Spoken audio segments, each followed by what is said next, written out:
ఇదే మైకు సక్కంగా ఎత్తుకవే పవన్ కళ్యాణ్ నోట్లో పెట్టు. 40,000 మంది అమ్మాయిలు తప్పిపోయినారన్నా ఈ రాష్ట్రంలో, యాడికి పోయినారా అని చెప్పి అడిగినావా? అబద్ధైనా ఎవరిని అడుగుతుంది? ఎవరిని? అందరంటే ఎవరు? పవన్ కళ్యాణ్ కాడికి రేపు పొద్దున్న మీ ఆర్టీవీ వాళ్ళు మైక్ ఎత్తుకొని పోవాలా. పోయి ఏం సార్ 40,000 మంది అమ్మాయిలు రాష్ట్రంలో మిస్ అయినారన్నా, నీ కాడ డేటా యాడుంది, సిగ్గుండి మాట్లాడినావు ఈ మాట అని అడుగు. అడిగిన తర్వాత సాక్ష్యాలతో నా దగ్గర రా.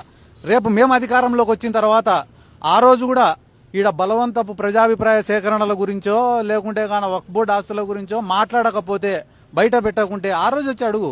నువ్వు ఈరోజు ప్రతిపక్షంలో ఉండే మా దగ్గరకు వచ్చి ఆధారాలు అడుగుతానో ఎంతమంది భయపడుతున్నారో నీకేం తెలుసు? ఆధారాలు బయట పెడితే ఏం కేసులు నమోదు? సోషల్ మీడియాలో చిన్న పోస్ట్ పెడితే ఎత్తుకొని వచ్చి కేసులు పెడతారు 3 టౌన్లలో 4 టౌన్లలో అన్ని స్టేషన్లలో.